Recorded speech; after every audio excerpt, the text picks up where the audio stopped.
Hey, my name is Thibeau. I'm 18 years old from Ottawa, Ontario. My passion since I have been 12 years old has been riding my bike, more specifically a sport called bike trials, which essentially is bike acrobatics. I compete throughout North America and also perform for entertainment. However, I felt like I needed to do something even crazier and take on some new adventure in my life. A couple of years ago, I watched a movie my dad rented called Into the Wild. It was a story of the adventures of an American explorer named Alexander SuperTramp. The movie spoke to me very strongly, and ever since then I have begun to fantasize about living simply with no money and finding adventure wherever possible. I started to become more and more obsessed with the fantasy of tramping that I decided the only way I will satisfy is to take on my own adventure. For about a year I started to plan my trip and work out where and what I was going to do. I decided to cycle the trail circuits that surround the Laurentians through a trail called the Petit Train du Nord. I believed that using money, staying in hotels, and eating in restaurants would destroy the adventurous spirit of the trip. So I decided that I would only spend a maximum of $5 throughout the entirety of this 9-day trip and sleep in the woods off the side of the trail. I would cycle as far as Mont-Laurier, exploring the mountains and towns along the way, then back to St. Jerome, which was my starting point. On May 4th, I would embark on my solo trip throughout the Laurentian wilderness for a total of 9 days, and spending only a total of $3.54, fulfilling my monetary goal. Here, I was dropped off by my parents at St. Jerome, the starting point of the trail, on May 4th. With only 4 packages of Mr.Noodles, 3 jugs of water, and some very basic camping gear that I borrowed from my dad, I would be traveling extremely light and minimalist. I brought along a disposable camera with 30 shots to capture my adventures, and my phone which would be used in case of emergency, but otherwise it would remain off. I decided it would also be a good idea to keep a journal and record the entire trip day by day, which I will be narrating throughout this video to you. Day 1, May 4th. Here I am standing proud and excited on a shipwrecked picnic table 45 kilometers into the trail. It is around here that I would seek an area to set up camp for my first night and record my first day's tramping in my journal. Hello my friends. Right now I am lying in my tent around 7 p.m. that I pitched somewhere in Balmorin. My camp is at a rock quarry that does not seem to be very active. I do not want to spend my first night in a place like this, but to be honest I was feeling desperate. It is a lot more difficult than I thought to find places to camp that are safe and away from public eye. Today started off very sobering. As soon as I hit the dirt road, the realization came to me that I will be out here for a little more than a week, or so I hope anyways, and that the material comforts that exist back home have been destroyed. The spots I passed by are amazing, and I got a cool photo too. Around my camp there are a lot of groundhogs. I hung my food in a tree, but to be honest it was a terrible job and I hope to not wake up without any food. I decided not to eat until the morning. The last thing I ate was a sandwich with my parents before they dropped me off. Today I biked 45 kilometers. I intend to do about 50 kilometers a day, give or two a couple rest days and relax. I feel like after 3 days I'll be used to this, but as of now I am scared shitless. The amount of freedom here is mind-blowing to me, and the thought of coming back home early is not an option. As for the condition of my body, not bad. My ass hurts a bit, but my arms were really killing for a while. My back was hurting a lot too. I'm really dreading the morning when I have to tear down my camp. I will tell myself I will be allowed to eat only when I am on the road again all packed up. That should be some good motivation. I plan to eat my nuts in 1 bag of noodles tomorrow. Any more and it will be wasteful of my supplies. Tonight is pretty much my first goal.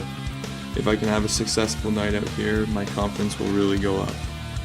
I'm not sure what an unsuccessful night would be, but you never know out here, so here's hoping. This is not a movie, this is not a fairy tale. There are a lot more hardships than expected, but it really is great and I am truly happy. I'm going to bed now. Please, when I wake up, my food bag still be there and everything be okay. Good night.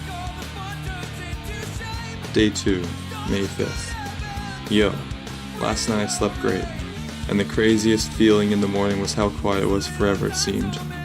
Not the sound of cars, or another human being at all.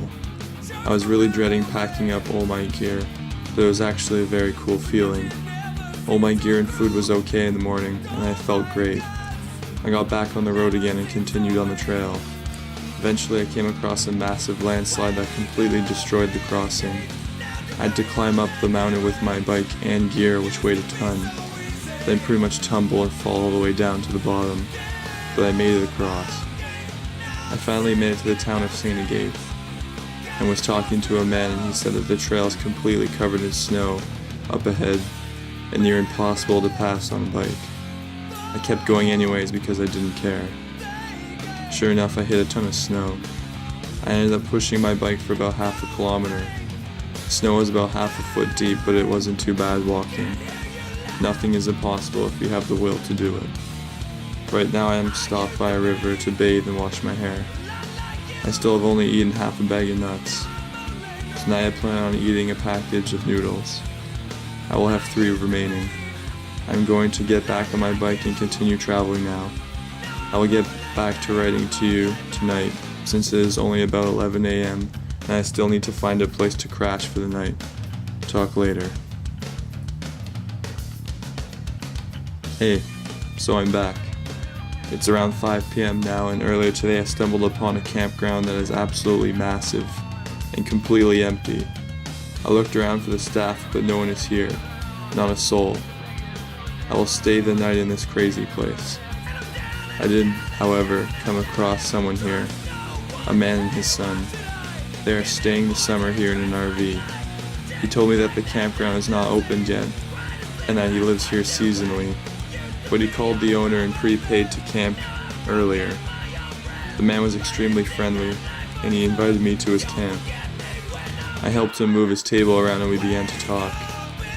He ended up offering to drive me to the nearest and cheapest grocery store to pick up supplies, so I jumped at the opportunity. I bought 2 apples and 2 packages of pasta, coming to a total of $3.54. This is the first cash I have spent on my trip, and I think that these supplies will last me a very long time. Anyways, staying at this campsite is very scary, because it is just too quiet and huge wide open space. Yet literally, there only are 3 souls for at least a kilometer or 2. The trail is beginning to get very remote now. The man and his son are the only people I have seen all day, except for when I got a drive and went to the grocery store. My diet and food rations are going very well. Eating less food is not as hard as it may seem, and it is actually very fun to ration food for survival, I find. Today I only ate a couple of nuts and a package of pasta. I plan to eat an apple tomorrow morning, then another package of pasta. The pasta I bought at the grocery store is massive, and no doubt will carry me a long time. I'm so happy. I ended up nicknaming the campground I'm sleeping at tonight Zombie Apocalypse Land, because literally it feels like everyone got up and left, leaving their RVs, and just acres and acres of empty campsites and play areas for children. The man took a picture of me by the water by my camp. It looks really cool, I bet. He's the first friend I have made on this trip, and I have already forgotten his name, which I am pretty upset about. I am a bit worried about finding a place to set up camp tomorrow and sleep, since I am going to be passing through Mont-Laurier, and it may be very populated. I am also getting scared that the trail will become unpassable, as I am seeing more and more snow the further up north I travel. The temperature is dropping more and more every night, while the days are scorching hot and burning me very badly. Well, I think I will go for a walk around the campsite. There is a beach on the other side of the lake. After that I will just relax in my tent and go to bed. Later. Day 3, May 6th. Yo, so I woke up this morning feeling very tired and kind of freaked out. My friend, who was the other person staying with me at the zombie campground, had to leave for the night to see his wife. I was all alone, in a huge campground. There must have been 500 campsites. Just me. But I woke up this morning to the sound of some cars, commotion, and voices. It turns out that people are starting to move into the campsite.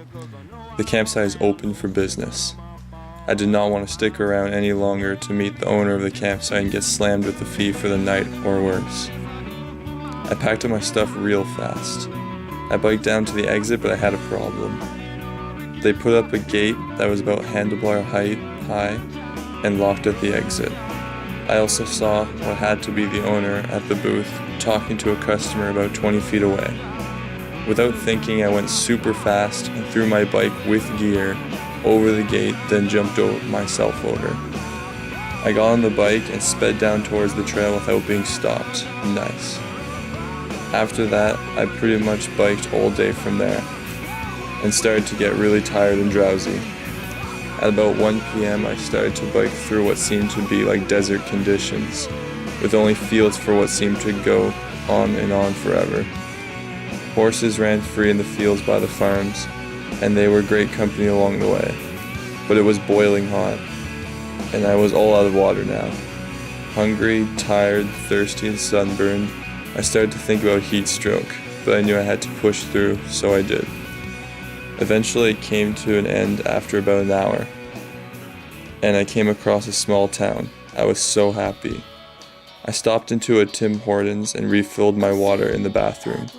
I continued biking, started to look for a place to crash the night, but I was so hungry as well, so I stopped to eat.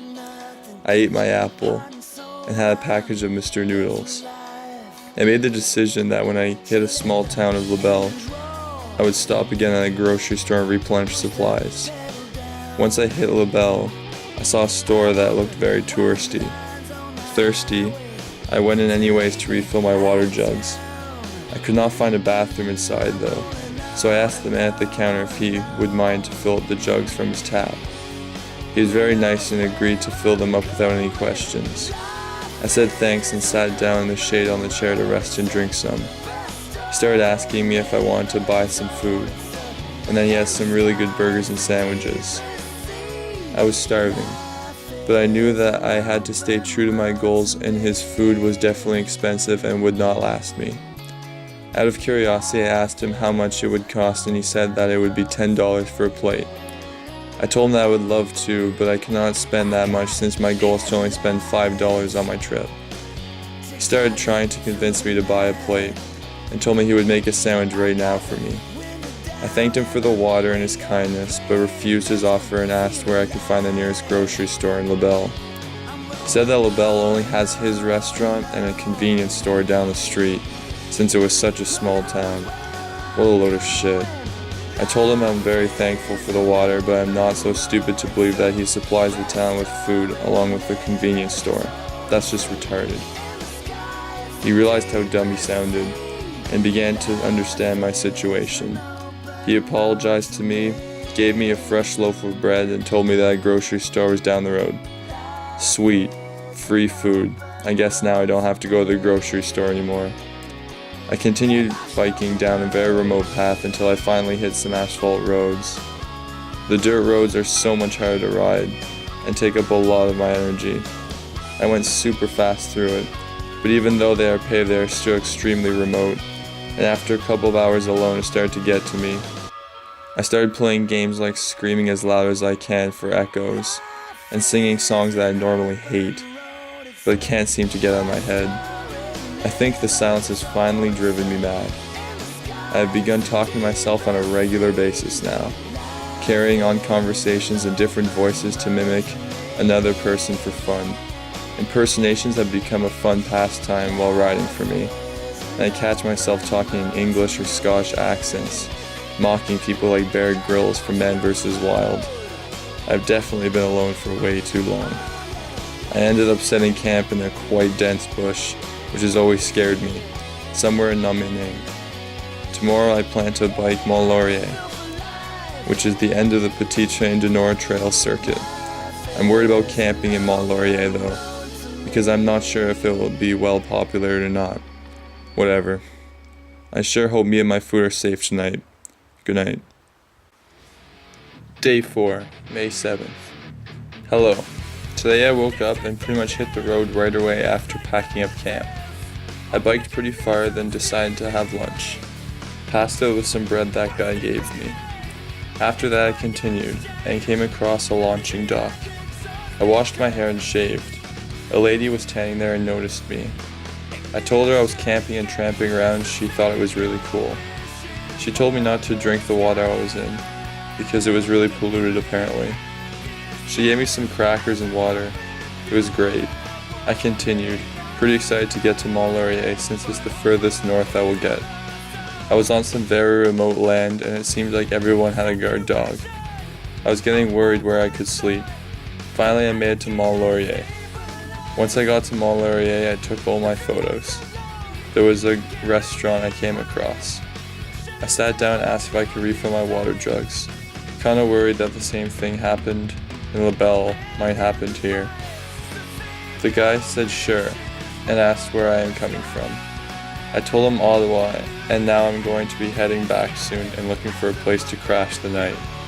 The guy was blown away and asked how old I was and why I'm not sleeping in a hotel or campground and why I'm alone. I told him my dreams of tramping with no money and proving to myself and others that I'm not useless. He really liked the idea, and we started talking about what I do back home on the trials bike, and what my schooling and education's like. He said that I inspired him and he gave me a plate of seafood and potatoes with cheese sauce for free. I was so happy. He told me his name was Seb and he hopes I live a very successful life because he said I am very determined to walk my own path. He also asked me that everyone can be seen as useless, but it's the effort of getting out there and trying not to be which makes a person strong and have determination. I got a photo with him because he really inspired me too. After that I found a forest behind an electrical plant and set up camp. I decided to go for a walk in the market. I ended up going behind a metro in search of damaged goods in the trash to eat. Turns out they have the trash bins locked to stop people from getting a free meal. Damn. Right now I'm walking around my camp writing this. I think I'll go to bed now, I guess. Good night. Day 5, May 8th. Hello. I woke up this morning around 7:30 and just lay in bed a bit, which felt amazing. I decided to stay in Mont-Laurier again because I find it very peaceful and I have an amazing camp. There's a groundhog who lives about 15 feet from my tent, and he comes up and just watches me. He probably wants food, but so do I, pal. I named him Herbert. Anyways, after I woke up, I went for a little walk and brought my food so I could have lunch. I found a nice park and sat down beside an interesting looking man. He told me his name was Lucien, and he works at the wood processing plant, which is very close to my camp. I told him that what I was doing and he thought it was really cool. He talked to me a lot about his life and what's going on. I ate lunch and then he gave me an orange. We ended up going for a walk to a really cool old bridge. He took a photo of me under it. After we parted ways, it was really hot, so I went into the market to go to McDonald's. I sat there and ended up falling asleep because the air conditioning felt so nice. When I woke up, I scrounged for a couple ketchup packets, fries, and drinks off the tables. The sugar will definitely help me, as the pasta diet is making me very weak.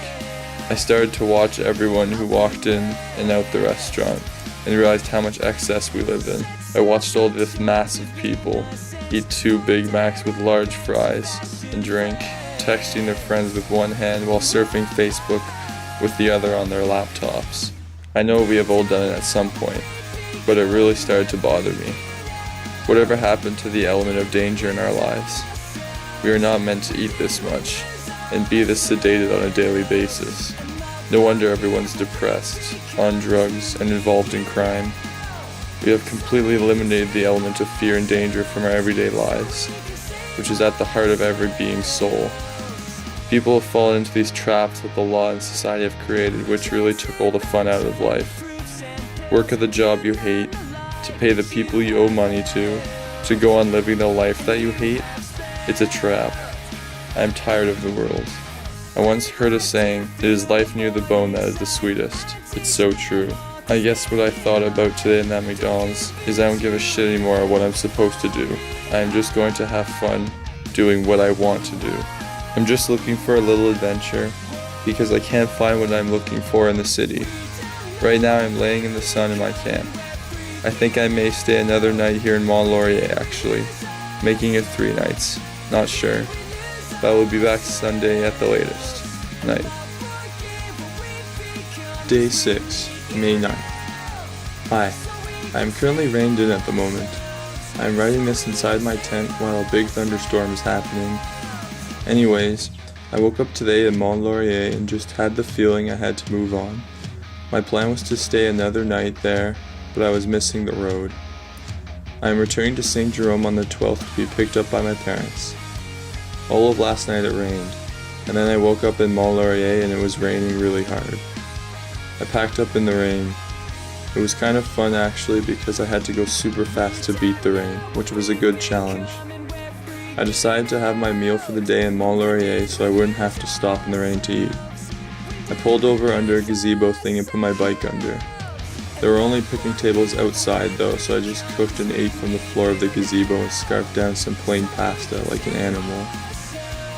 All my manners and things I have been taught at home to be polite have gone out the window.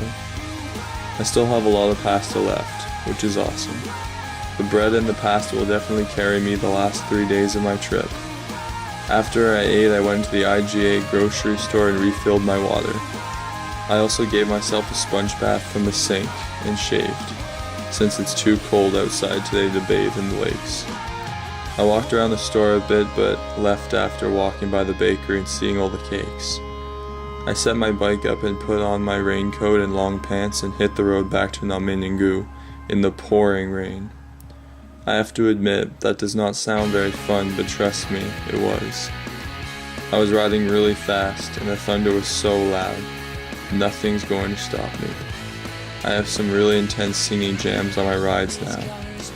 It feels much better to hear at least another voice rather than just thinking in my head all day. I have been talking to myself a lot now, like a creepy psycho amount. But I also realize that it's good. It's like having a person with you being critical of your errors, and it helps me stay motivated and complete the task at hand.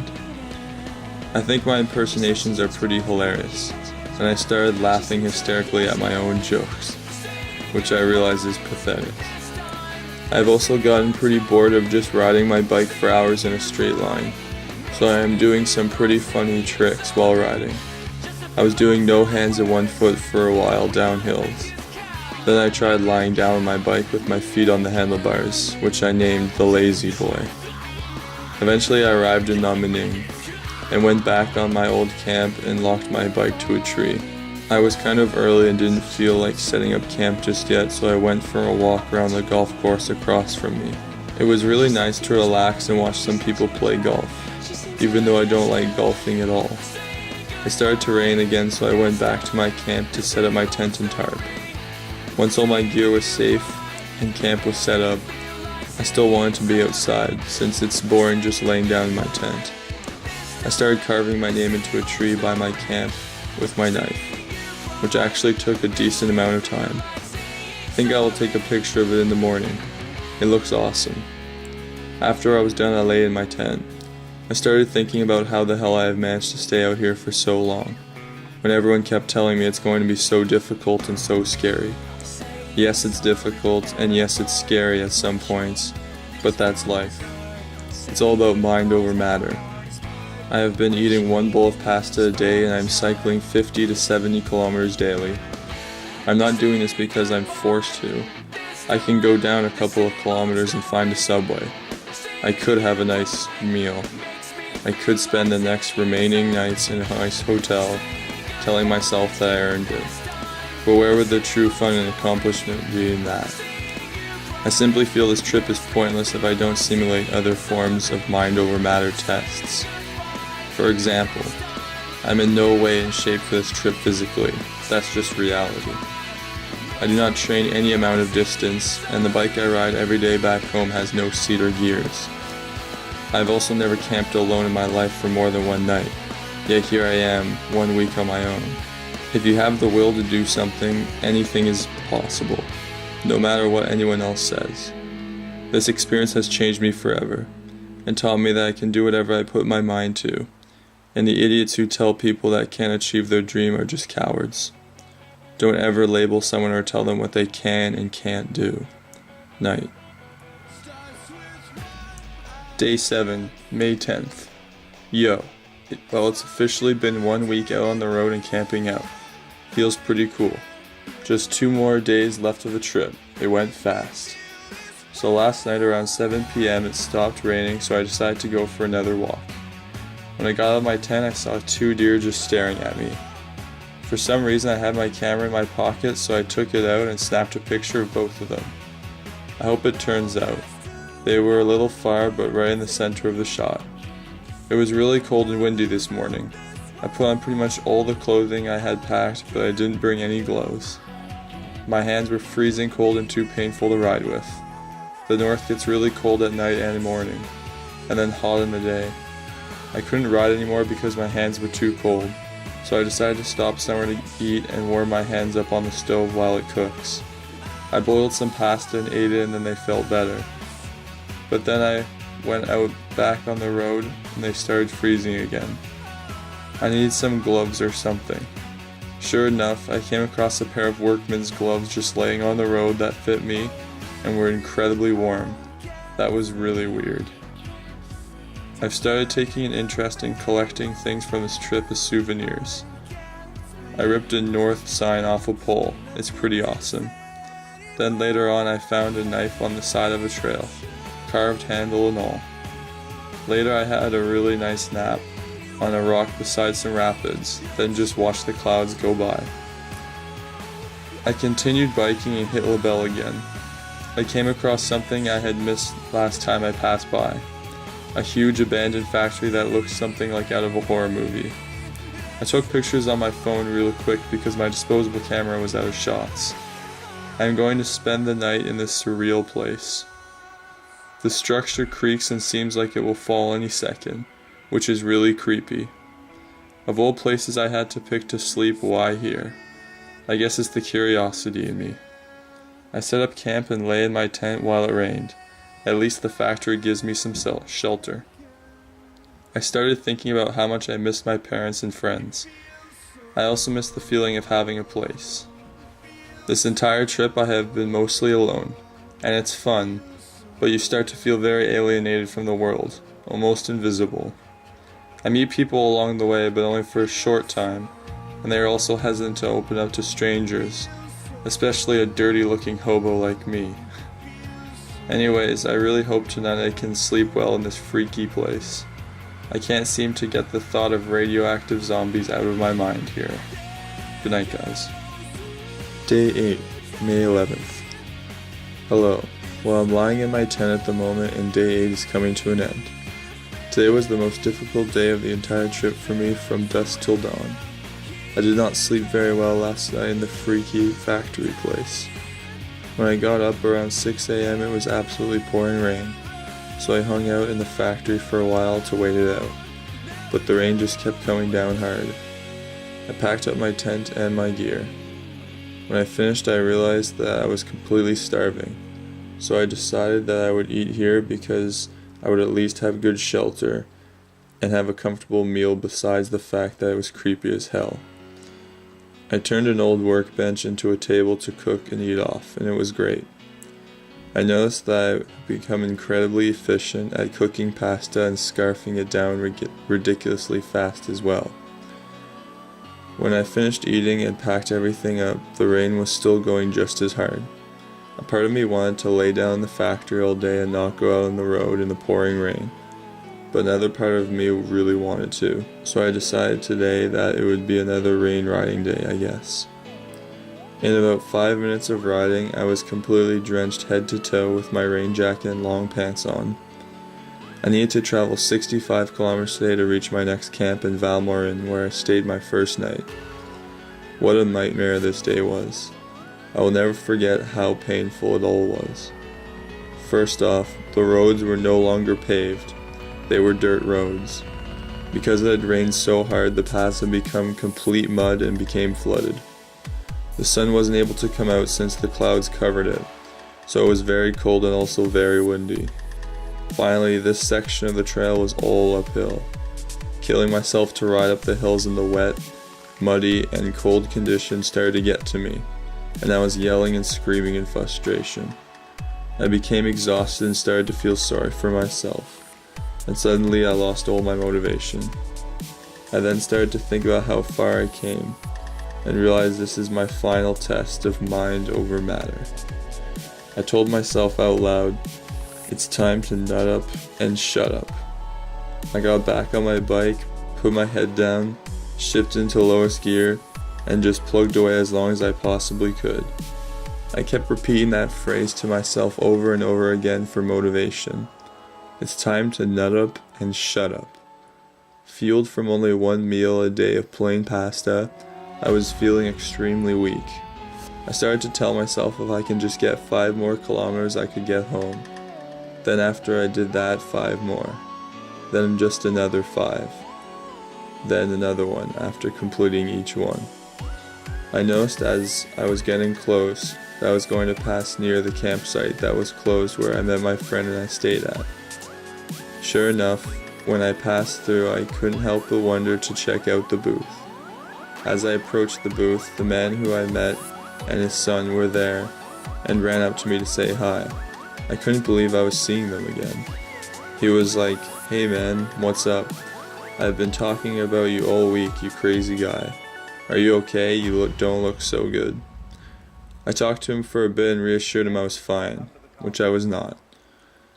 As I continued riding, I started thinking, if these people I run into look up to me as being some crazy hero, I've obviously impressed them in some kind of way. The more I thought about it, the more I impressed myself about what I have accomplished. Suddenly I got a whole new outlook on the day, and I got a burst of energy. I started going hard. Finally I came across a restaurant, and I went in and refilled my water jugs. I went back outside and noticed they had a patio that was all dry under from the rain. I just burned way more calories than I've consumed riding through all that mud, and I was not feeling very good anymore. I decided to boil some pasta on the patio. It never felt so good to eat that pasta after that difficult ride. I packed up and continued. Finally I came across my camp in Val-Morin, which I stayed at my first night. By this time it was still pouring rain, so I set up my tent super fast. I locked my bike to a tree and did the worst job in the world of hanging my food in a tree. I was beyond exhausted. I changed into some dry clothes and went in my tent. Now I am just laying in here, writing to you, waiting for it to get dark so I can just go to sleep. I actually can't wait to get up tomorrow and tear down camp. I am finally going home tomorrow. Tonight will be my last night. My mom will be waiting for me in St. Jerome tomorrow in the afternoon to pick me up. This trip has really been a ride, and I can't express how happy I am I did it. I can't believe I did this though, because it really was crazy. I have never endured more hardship and raw emotions so much in such a little time. I feel like I am completely worn out, mentally and physically. I'm pretty sure I got my fix of adventure that I needed. I've seen myself at my lowest possible points, and to risk sounding cocky, I am quite impressed with myself. I miss my parents and friends like crazy though, but I do not regret doing this trip solo. I needed the solitude. I needed to have the entire weight of this trip lie on my shoulders. My birthday is just around the corner. I'll be 19. I'll be able to truly call myself an adult now after this trip. Anyways, bottom line, I'm so happy I did this. Now I just need to get myself back home. Night. Day 9, May 12th. Hey guys, so I woke up this morning and it was still just pouring rain.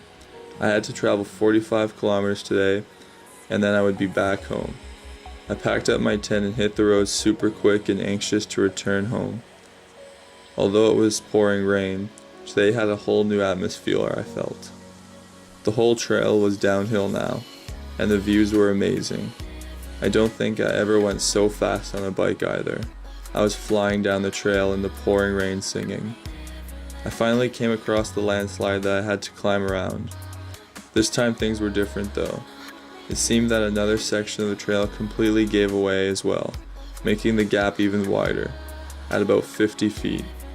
A 5-foot gate was put on both sides with a sign that read, "Danger, very unstable ground. This trail is closed until further notice." Last time this was doable, but now I have to throw my bike over 2 huge gates and all my gear, then scale a mountain in the pouring rain with very muddy conditions, and to top it all off, I am extremely weak. Perfect. So I managed to throw my bike over the gate and my gear. Then I struggled for a good hour to drag my bike up the mountain around the massive gap that the landslide made. The difficulty with the mud was just ridiculous. I must have had some pretty crazy adrenaline pumping through my veins to carry my bike while scaling around the gap. Finally I got my bike and gear on the other side after countless wipeouts and tries. I threw my bike and gear over the gate and hit the road. From here on it was the home stretch, and I finally made it to the start of the trail in St. Jerome. I felt incredible. It was all over. I walked into the first coffee shop I could find and just lay in a chair drenched. A man noticed me and we started talking. He told me that he also did a lot of tramping, particularly in Europe. He was a very fun guy and extremely interesting. He bought me a latte to warm me up, since I was still drenched and freezing cold. We continued to talk for about an hour, then I spotted my mom at the pickup spot. As soon as she saw me, she snapped a picture of me and hugged me.